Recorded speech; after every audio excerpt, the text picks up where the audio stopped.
Hello friends, मैं लेके आ गई हूँ टेरोट का रीडिंग, जिसका टॉपिक रहने वाला है कि आपके फाइनेंस कब ठीक होंगे। ये हम जानने की कोशिश करते हैं। जिन्होंने मेरी चैनल सब्सक्राइब की है, थैंक यू वेरी मच। जिन्होंने अब तक नहीं की है, जल्दी से कर दीजिए ताकि आपको मेरी सारी रीडिंग्स मिल सके। आप सबके प्यार और सपोर्ट के लिए थैंक यू वेरी मच। मेरी सारी रीडिंग जनरल होती है, टाइमलेस होती है। जब भी आपकी नज़र के सामने आएगी उस वक्त के लिए आपके लिए मैसेज होंगे, ठीक है। और सभी रीडिंग सभी से रेजोनेट नहीं हो सकती। जितने मैसेजेस लगे कि आपके लिए है उतने लीजिए, बाकी के छोड़ दीजिए। चलिए रीडिंग शुरू करते हैं। सबसे पहले मैं भगवान जी का एक कार्ड निकालती हूँ जो कि हमें बताएगा कि आप में कौन से भगवान की क्वालिटी है। हे ईश्वर, प्लीज़ मुझे डिवाइनली गाइड कीजिए। जो व्यूअर्स मेरी ये रीडिंग देख रहे हैं उनमें कौन से भगवान की क्वालिटी है। ओम नमः शिवाय। मेरे व्यूअर्स में कौन से भगवान की क्वालिटी है। ओम नमः शिवाय। Brahma, god of creation, Brahma ji का कार्ड है आपके लिए। इसके बारे में बाद में बात करते हैं, पहले टेरो से देखने की कोशिश करते हैं कि आपके फाइनेंस कब ठीक होंगे। हे ईश्वर, प्लीज़ मुझे डिवाइनली गाइड कीजिए। जो व्यूअर्स मेरी ये रीडिंग देख रहे हैं उनके फाइनेंस कब ठीक होंगे। ओम नमः शिवाय। 4 ऑफ वॉन्ड्स, आपके फाइनेंस कब ठीक होंगे। हैंगमैन, एक कार्ड गिरा है 5 ऑफ पेंटिकल्स। आपके फाइनेंस कब ठीक होंगे। ओम नमः शिवाय। पेज ऑफ वॉन्ड्स, आपके फाइनेंस कब ठीक होंगे। ओम नमः शिवाय।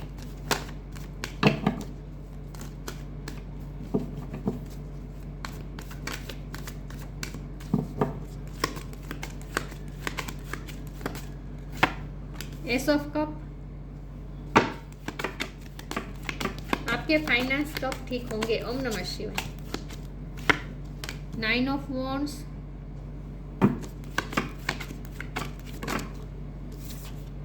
एट ऑफ कप्स,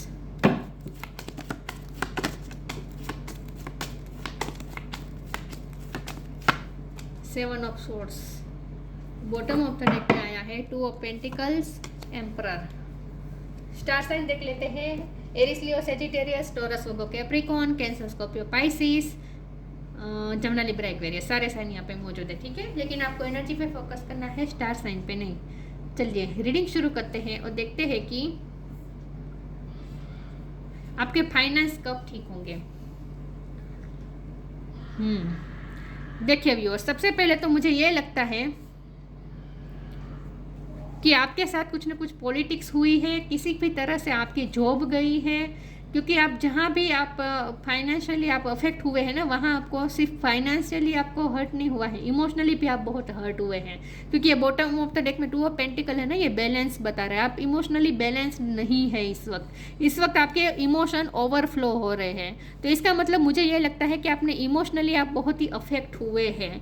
तो जहाँ भी आपको फाइनेंशियली जो डिस्ट्रक्शन मिली है, जहाँ भी आपको फाइनेंशियली तकलीफ मिली है ना, वहाँ से आपको इमोशनली भी तकलीफ मिली है। तो हो सकता है आपके नज़दीक के ही किसी व्यक्ति ने आपको धोखा दिया है, ऐसा भी हो सकता है। पॉलिटिक्स हुई है, ऐसा हो सकता है। या फिर कोई आपका काम का क्रेडिट ले गया है, ऐसा भी हो सकता है।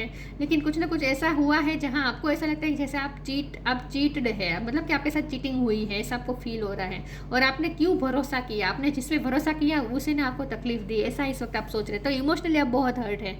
इसलिए मुझे लगता है कि आपके साथ ना कुछ चीटिंग हुई है, किसी करीबी ने ही आपको ऐसा चीट किया हो सकता है, ऐसा भी हो सकता है। बहुत कम लोगों के लिए मैसेज है, लेकिन ऐसा है सही, ठीक है। क्योंकि 7 ऑफ सोर्ड्स का कार्ड है। अब हमारा सवाल यह है कि आपके फाइनेंस कब ठीक होंगे। तो इस वक्त आप हैंगमैन की पोजीशन में है, लटके हुए हैं। आप अभी कंफ्यूज है, समझ में नहीं आ रहा क्या करें, क्योंकि आपको कोई सोर्स नहीं दिखाई दे रहे जिसकी वजह से आप अपने फाइनेंस ठीक कर पाए। हो सकता है आपकी जॉब गई है, या फिर बिजनेस में लॉस हुआ है, या फिर कोई आपका हक का ले गया है, ऐसा भी हुआ हो सकता है। लेकिन कुछ ना कुछ यहाँ ऐसा है कि आपको आगे का कोई रास्ता नहीं सूझ रहा, आपको कोई सोर्स नहीं मिल रहा, इसीलिए आप परेशान है। तो आप ना इस वक्त सिर्फ फाइनेंशियली परेशान नहीं, आप इमोशनली भी बहुत परेशान है। हो सकता है कि लव लाइफ में भी आप बहुत अफेक्टेड है इस वक्त। तो लव लाइफ आपकी फाइनेंशियल लाइफ को भी असर कर रही है, इफ़ेक्ट कर रही है, ऐसा भी हो सकता है। या फिर ऐसा भी हो सकता है कि आपके घर में किसी की शादी है, वहाँ आपके पैसे बहुत लगे, कोई सेलिब्रेशन हो रहा है घर में, इसीलिए आपके बहुत पैसे लग गए हैं वहाँ, फाइनेंशियली बहुत हर्ट हुए हैं, ऐसा हो मतलब कि फाइनेंशियली अफेक्ट हुए हैं, ऐसा हो सकता है। या फिर लव लाइफ में आप हर्ट है, इसकी वजह से आप फाइनेंस पे अच्छे से ध्यान नहीं दे पा रहे, ऐसा भी हो सकता है। लेकिन हमारा सवाल ये है कि आप फाइनेंशियली कब आप ठीक होंगे, फाइनेंस आपके कब ठीक होंगे। तो ये तब होंगे जब आप इस हैंगमैन की पोजीशन में बाहर आएंगे, जब आप अपने आप को बैलेंस्ड कर लेंगे, आप अपने आप को इमोशनली बैलेंस्ड कर देंगे, आप अपने अंदर कोई निराशा नहीं आने देंगे, अपने अंदर कोई डिप्रेशन नहीं आने देंगे, बल्कि आप लाइफ के प्रति जो एंथुजियाज्म है वो वापस ला देंगे अपने अंदर। आपको यंग एनर्जी में आना है, आपको लाइट एनर्जी में आना है, आपको एंथुजियाज्म, लाइफ के प्रति जो एंथुजियाज्म और पैशन है वो आपको फिर से री इग्नाइट करना है, आपको फिर से इग्नाइट करना है, अपने अंदर वो स्पार्क लाना है। लाइफ के प्रति जो एंथुजियाज्म होना चाहिए, काम के प्रति जो एंथुजियाज्म होना चाहिए, जो पैशन के साथ हम काम करना चाहिए ना, वो पैशन को आपको वापस लाना है। तो जब आप इस हैंगमैन की पोजीशन में बाहर आएंगे, जब आप अपने आप को इमोशनल बैलेंस कर लेंगे, उसके बाद ही अचानक से आपकी लाइफ में टर्न आएगा और आपको कोई नया आइडिया भी सूझेगा और आप कुछ नया क्रिएट करने वाले हैं, क्योंकि यहाँ गॉड ऑफ क्रिएशन का कार्ड है। ब्रह्मा जी क्रिएशन के भगवान है, क्योंकि उन्होंने आज पूरी सृष्टि का सर्जन किया है। तो आप कुछ ना कुछ नया क्रिएट करने वाले हैं। कुछ लोगों के लिए यहाँ ये मैसेज है कि आपकी शादी हुई है और आपकी जगह चेंज हुई है, तो वहाँ आप दूसरी जगह में आप जाने वाले हैं और वहाँ जाकर आप कुछ नया शुरू करने वाले हैं, कोई नया बिजनेस या नई नौकरी शुरू करने वाले हैं। फीमेल के लिए खास करके अगर आपकी शादी होने वाली है तो आपको वहाँ जाकर आपको नया, जहाँ आपकी शादी हुई है वहाँ जाकर आपको नया शुरू करना है, कुछ ना कुछ नया क्रिएशन है। हो सकता है कि आप अपना घर चेंज कर रहे हैं, आप अपना घर बदल रहे हैं और वहाँ नया क्रिएशन करने वाले हैं, वहाँ नया कुछ क्रिएट करने वाले हैं। लेकिन आपके फाइनेंस तब ठीक होंगे जब आप कुछ नया क्रिएशन का रास्ता ढूंढ लेंगे, कुछ नया क्रिएट करने वाले हैं, तब आपके फाइनेंस ठीक होंगे। मैं गाइडेंस भी लेने की कोशिश करती हूँ कि आपको अपने आप को इमोशनली बैलेंस कैसे करना चाहिए, क्योंकि इस वक्त आप कंफ्यूज हैं, समझ में नहीं आ रहा क्या करें, कोई रास्ता नहीं सूझ रहा ना इस वक्त आपको। डिइल्यूजन, आपके फाइनेंस कब ठीक होंगे। सेक्रीफाइस,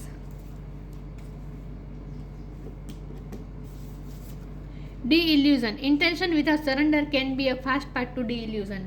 पहले तो आपको ये कहा जा रहा है, सेक्रीफाइस का भी कार्ड है, तो आपको ये कहा जा रहा है कि सरेंडर करें, सिचुएशन को सरेंडर कर दीजिए। जो कुछ भी हुआ वो आपके नसीब में था ही, वो होना ही था, ये मान के एक्सेप्ट कर लीजिए और पूरी सिचुएशन ईश्वर के हाथ में दे दीजिए और इल्यूजन से फ्री हो जाए। आप बहुत इल्यूजन में हैं, मेरे साथ गलत हुआ है, आप अपने आप को विक्टिम मान रहे हैं खास करके, तो इस विक्टिम मेंटेलिटी में से बाहर आ जाए, अपने आप को सरेंडर कर दीजिए। सेक्रीफाइस, इस वक्त सिचुएशन जो भी है सब सेक्रीफाइस कर दीजिए। आप ये भी सोच रहे हैं कि आपने इतनी मेहनत की है फिर भी आपके साथ ये हुआ, आप ये डिजर्व नहीं करते थे, आपके साथ गलत हुआ है, ये सब चीज़ें आप अपने दिलो दिमाग से इस वक्त निकाल दीजिए। इस वक्त अपने आप को पूरी तरीके से ईश्वर को समर्पित कर दीजिए, गणपति बापा पे छोड़ दीजिए सब कुछ। Sometimes surrender is painful, god's cutting away all that needs to go. Illusion, देखिए यहाँ डी इल्यूजन है, यहाँ इल्यूजन लिखा है, यहाँ भी सरेंडर लिखा था। Intention without surrender can be a fast part to the illusion, यहाँ भी सरेंडर करने को कहा जा रहा है। Sometimes surrender is a painful, god's cutting away all that needs to go, illusion, obsession, addiction, it's sacrifice to love. हो सकता है कि लव लाइफ में भी इस वक्त आप बहुत सफ़र कर रहे हैं, तो इस लव लाइफ को भी सेक्रीफाइस इस वक्त ईश्वर पे छोड़ दीजिए। सेक्रीफाइस करने का मतलब ये नहीं है कि आप गिव अप कर दीजिए, सेक्रीफाइस करने का मतलब ये है कि आप ईश्वर पे छोड़ दीजिए, आप कुछ कंट्रोल करने की कोशिश ना करें। फिर भी हम देखते हैं कि आपके फाइनेंस कब ठीक होंगे। ओम नमः शिवाय। आपकी लव लाइफ आपके फाइनेंस को बहुत इफेक्ट कर रही है, ये मुझे लग रहा है। Death, eternal bond, death, every situation painful or joyous is well written for us, see it as an observer and not a participant, focus on the totality of your eternal journey, treat Joy and सोरो in the same way, death and the new beginning. देखिए कुछ ना कुछ and हुआ है तो कुछ ना कुछ नया भी शुरू होगा, नया भी क्रिएट होगा, आपके लिए कोई नया रास्ता क्रिएट होगा। तो इस वक्त आपको रास्ता दिख नहीं रहा क्योंकि आप इल्यूजन में है, इस वक्त आप विक्टिम मेंटेलिटी में है, नेगेटिव माइंडसेट बना हुआ है, तो आपको आगे का रास्ता धुंधला धुंधला दिख रहा है, इल्यूजन भरा दिख रहा है। तो आपको ये कहा जा रहा है कि कुछ एंड हो रहा है तो कुछ नया भी शुरू होगा, किसी की लाइफ ख़त्म नहीं हो जाने वाली। तो आप जो भी एंड हुआ है, बिजनेस में एंड हुआ है या फिर नौकरी गई है, जो भी एंड हुआ है तो वहाँ फिर से दोबारा भी शुरू होगा, कुछ ना कुछ नया भी शुरू होगा। तो आपकी लाइफ में बहुत बड़े चेंजेस भी आने वाले हैं। लेकिन आपको ये कहा जा रहा है कि जो भी चेंजेस आएंगे, जो भी हो रहा है उसे ईश्वर को सौंप दीजिए और आप उसमें पार्टिसिपेट न करें बल्कि निरपेक्ष होकर उसे ऑब्जर्व करें। स्थित प्रज्ञ रहने को कहा जा रहा है, तभी आप इमोशनली बैलेंस हो पाएंगे ना। आप सिचुएशन के बहाव में बहे जाएंगे और अफेक्ट हो जाएंगे तो फिर आप अपने आप को बैलेंस कैसे कर पाएंगे। तो आपको इमोशनली बैलेंस करने को कहा जा रहा है, होने को कहा जा रहा है। Eternal bond, merge yourself in him and you will find a life time of Joy and eternal bliss. आपको ईश्वर के साथ मर्ज होने को कहा जा रहा है। इसका मतलब ये है कि ईश्वर के साथ इटर्नल बॉन्ड बना लीजिए, ईश्वर पे श्रद्धा रखिए और ईश्वर के साथ कनेक्शन बना लीजिए और उन पे छोड़ दीजिए। फिर आप देखिए अचानक से कैसे चेंज आती है सिचुएशन, आगे का रास्ता भी खुलेगा, कुछ नया करने का आइडिया भी आपको मिल जाएगा। लेकिन आप ना, मुझे लगता है कि ईश्वर पे भरोसा नहीं रख रहे हैं। Perfection,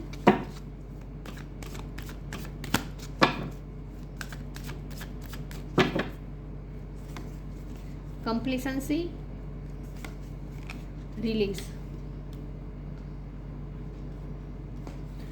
perfection. सब कुछ ठीक हो जाएगा, चिंता करने की ज़रूरत नहीं है, सब कुछ परफेक्ट हो जाएगा। आपके हाथ में फ्रूटफुल रिजल्ट आएंगे, जो आप डिज़र्व करते हैं वो आपको ज़रूर मिलेगा। आपकी लाइफ में सब परफेक्ट होगा तो आपकी फाइनेंस भी परफेक्ट होंगे, चिंता करने की ज़रूरत नहीं। कंप्लीसेंसी, डिससेटिस्फेक्शन दिख रहा है इस वक्त, ये नहीं करना है। सेटिस्फाई हो रहे अपनी सिचुएशन से, जो भी है सिचुएशन वो उसे एक्सेप्ट करे, जो भी हालात है उसे एक्सेप्ट करे और आगे के लिए आपको पॉजिटिव रहना है। और कंप्लेनिंग मोड में से बाहर आ जाए। आप कंप्लेन मत करें यूनिवर्स को, ईश्वर को, बल्कि प्रे करें और प्रे इस तरह से करें कि आपको कोई नया आइडिया सूझे। भगवान से ये प्रे करें कि आपको कोई नया आइडिया सूझे और आप कुछ नया क्रिएट कर पाए। रिलीज, पुरानी चीज़ों को रिलीज करने को कहा जा रहा है। अगर आप ये पुरानी पास्ट को ही पकड़े रखना चाहते हैं और बार बार पास्ट के बारे में सोच रहे हैं तो ये नहीं करना है, पास्ट को रिलीज कर दीजिए। जो भी हुआ सो हुआ, भूल जाए। अभी देखती हूँ मैं आपके फाइनेंस कब ठीक होंगे।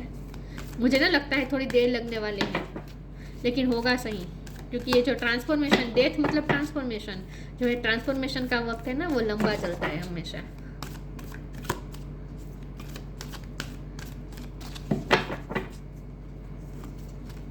स्पिरिचुअल सपोर्ट,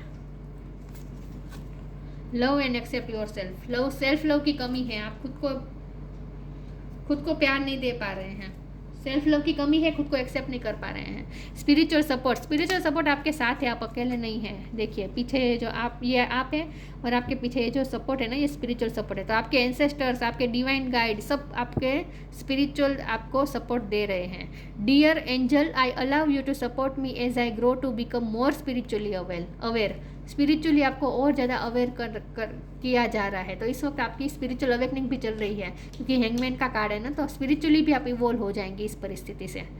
बहुत कुछ सीखने वाले हैं आप इस परिस्थिति से। लव एंड एक्सेप्ट योरसेल्फ, खुद को लव करें, खुद को जैसे है वैसे एक्सेप्ट करें, खुद में कमियां ढूंढने की कोशिश ना करें खास करके। Thank you. आप ये ना सोचें कि आप में कमी थी इसीलिए ये ऐसा हुआ। जो भी गलत हुआ है आपके साथ, तो आपको खुद पे ब्लेम ना करें, ठीक है। और ये भी ना सोचे कि मैंने इस पे भरोसा क्यों किया, ऐसा भी नहीं सोचना है। मतलब कि जो हुआ उसके बारे में अफसोस नहीं करना है। Love and accept yourself. Thank you angel for loving guiding me to self acceptance. खुद को एक्सेप्ट करें, खुद में अच्छा ढूंढने की कोशिश करें। और with perfection and love and accept yourself, ये दोनों कार्ड से मुझे ऐसा लगता है कि आप ना अपने आप से कुछ ज़्यादा उम्मीदें लगा रहे हैं कि आप में सारी क्वालिटी होनी चाहिए। ऐसा नहीं होता, कोई परफेक्ट नहीं होता। अपने आप से भी आप परफेक्शन की उम्मीद ना रखें, कोई परफेक्ट नहीं होता। तो मुझे लगता है आप खुद से बहुत ज़्यादा उम्मीदें लगा बैठे हैं, ये भी नहीं करना है। Divination, new beginning. देखिए नया शुरू करने वाले हैं आप, और कोई नया आइडिया भी आपको मिलने वाला है। डिविनेशन, स्पिरिचुअली आपको इवोल्व होना है, स्पिरिचुअल सपोर्ट आपके साथ है, आपको अपनी डिविनेशन पावर को एम्ब्रेस करना है और ज़्यादा इन्हेंस करना है, मतलब कि अपने इंट्यूशन को स्ट्रॉन्ग बना दीजिए। Embrace your power of divination which are specially strong right now. इस वक्त आपकी डिविनेशन पावर वैसे भी बहुत स्ट्रॉन्ग है, तो उसे एम्ब्रेस करें। You have the ability to see your current situation with crystal clarity.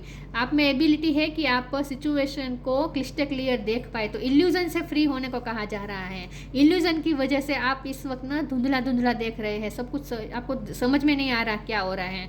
तो आपको अपनी इंट्यूशन पावर, डिविनेशन पावर, अनुमान शक्ति बढ़ानी है, सिक्स सेंस बढ़ानी है, जितना हो सके स्पिरिचुअल वर्क करें, जिसकी वजह से आप ना आपके इल्यूजन सारे खत्म होंगे और आप सिचुएशन को क्लिस्टर क्लियर देख पाएंगे। तो ये जो कंप्लेसेंसी वाला कार्ड है ना, कंप्लेनिंग है ना आपके अंदर, वो सारी रिलीज कर दीजिए। कंप्लेंट्स मत करें, जो हो रहा है आपके अच्छे के लिए हो रहा है, ये माने। न्यू बिगिनिंग, कुछ ना कुछ नया शुरू करने वाले, कुछ ना कुछ नया क्रिएट करने वाले हैं। देखिए, ब्रह्मा जी सृष्टि के पालन करता है और यहाँ बच्चे को जन्म हुआ है। न्यू बिगिनिंग मतलब वही है ना, एंजल प्रोटेक्ट कर रहे हैं बच्चे को। तो इसका मतलब है कि आपके अंदर कोई आइडिया आने वाला है कि आप आगे आपको क्या करना चाहिए। The fairy godmother hubs the joyous news of a new baby और the birth of a cherished idea. देखिए, आपको अचानक से आइडिया मिलेगा कि आपको क्या करना चाहिए, आगे का रास्ता अचानक से आपको मिलने वाला है। Protect and nurture your ideas as would a baby. आपको जो आपके मन में जो भी आइडिया आता है ना, नया क्रिएट करने का कोई नया आइडिया आता है ना, तो उसे आपको प्रोटेक्ट करना है, नर्चर करना है। तो इसका मतलब यह है कि उस पर वर्क करें चुपचाप, साइलेंटली, किसी के साथ शेयर किए बिना। जो भी आपको नया आइडिया आता है ना, तो उस पर वर्क करना शुरू कर दीजिए, और वही उसके बाद आप उसमें लग जाएंगे। जब उस नए आइडिया पे आप काम करना शुरू हो जाएंगे, उसके बाद आपके फाइनेंस ठीक हो जाएंगे। तो आपको ना आगे का सोचना है, पास्ट का नहीं सोचते रहना है बस। लव, देखिए बॉटम ऑफ द डेक में फ्रूटेशन है, तो मैंने कहा ना आपके हाथ में फ्रूट आने वाले, फ्रूटफुल रिजल्ट आने वाले हैं। Love, live your truth and share the love that is in your soul. Loveful life जिए। किसी के लिए मन में हेटरेट मत रखें, चाहे आपके साथ जो भी पॉलिटिक्स हुई हो, जो भी हुआ हो, लेकिन हेटरेट मत नहीं रखनी है। आपके अंदर लव की वाइब्रेशन होनी चाहिए। Live your truth and share the love that is in your soul. आपके सोल के अंदर जो लव है उसे दूसरों के साथ शेयर करें, क्योंकि ये सब कब का बिगाड़ है। सबके साथ लव से रहें, प्यार से रहें। आपके अंदर जो लव की फीलिंग है ना, उसे एम्ब्रेस करें। Brahma, god of creation. देखिए, लव की फीलिंग जैसे जैसे बढ़ेगी ना, वाइब्रेशन बढ़ेगी ना लव की, वैसे वैसे आप इमोशनली बैलेंस हो जाएंगे। इंस्टेंट्स क्रिएटिविटी, आपके अंदर क्रिएटिविटी है, उसका इस्तेमाल करना है। आपके अंदर क्रिएटिविटी बढ़ानी भी है, तो आपको आपके अंदर अगर कोई स्किल है, तो उस स्किल के रिलेटेड कोई नया कोर्स भी आप करें, जिससे और ज़्यादा आपकी स्किल बढ़ जाए, ऐसा भी आप कर सकते हैं। लेकिन आपकी क्रिएटिविटी और ज़्यादा बढ़ने वाली है। ओवरकमिंग इनफर्टिलिटी, आपको ऐसा लग रहा है कि आप इतना काम करने के बावजूद भी कोई फ्रूटफुल रिजल्ट नहीं आ रहे हैं, फर्टिलिटी नहीं है, इन शॉर्ट कोई प्रोडक्टिविटी नहीं है, ऐसा आपको लगता है, लेकिन ऐसा नहीं है। जल्द ही आप फर्टाइल काम करने वाले, मतलब कि फर्टिलिटी आने वाली है, फ्रूटफुल रिजल्ट्स आने वाले हैं। हैप्पीनेस इन दिस वर्ल्ड, और हैप्पीनेस के साथ जिए, लव के साथ जिए, हैप्पीनेस के साथ जिए, लाइफ को एंजॉय करें, हैप्पीनेस को एंजॉय करें, लाइफ के प्रति एंथुजियाज्म बढ़ाए। फिर से वही बात, लाइफ में जो अच्छी चीज़ें हैं उसे एम्ब्रेस करें, उसे एंजॉय करें, खुश रहे। Aids in the learning process, इस वक्त आप लर्निंग प्रोसेस में हो सकता है, आप कोई कोर्स कर रहे हैं या फिर कोर्स करना चाहते हैं, तो वो करना शुरू कर दीजिए, तो आपके लिए अच्छा होगा। ठीक है, कुछ ना कुछ सीखना आपके लिए अच्छा होगा। तो आप जिस भी सब्जेक्ट में आपकी मास्टरी है, उसमें और ज़्यादा आपको लर्न करें, और ज़्यादा स्टडी करें, आपको ये कहा जा रहा है, और अपनी क्रिएटिविटी को और ज़्यादा बढ़ाएं। बाकी फाइनेंस आपके ठीक हो जाएंगे, लेकिन ये तब होगा जब आप इस हैंगमैन की पोजीशन में निकल कर और अपने आप को इमोशनली बैलेंस करके आपको जो नया आइडिया आता है उस पर आप वर्क करना शुरू कर दीजिए। ठीक है, उसके बाद फाइनेंस अपने आप ठीक हो जाएंगे। जैसे आप खुश रहेंगे ना, जैसे हमारी जो वाइब्रेशन होती है ना, वही हम अट्रैक्ट करते हैं। अगर हम खुश होते हैं तो हम खुशी और ज़्यादा अट्रैक्ट करते हैं, हम दुखी है तो दुखी अट्रैक्ट करेंगे ना। तो आपको खुश रहने को कहा जा रहा है बेसिकली, तो वो ज़्यादा खुशी आप अट्रैक्ट कर पाएंगे। जैसे जैसे आप खुश होंगे वैसे वैसे आपके फाइनेंस ठीक होते जाएंगे। लेकिन आपको आपके अंदर जो क्रिएटिविटी है उसे एम्ब्रेस करना है। तो ये थी रीडिंग, अच्छी लगी हो तो लाइक कीजिए, शेयर कीजिए। मिलते हैं नई वीडियो में, तब तक के लिए गुड बाय। ओम नमः शिवाय।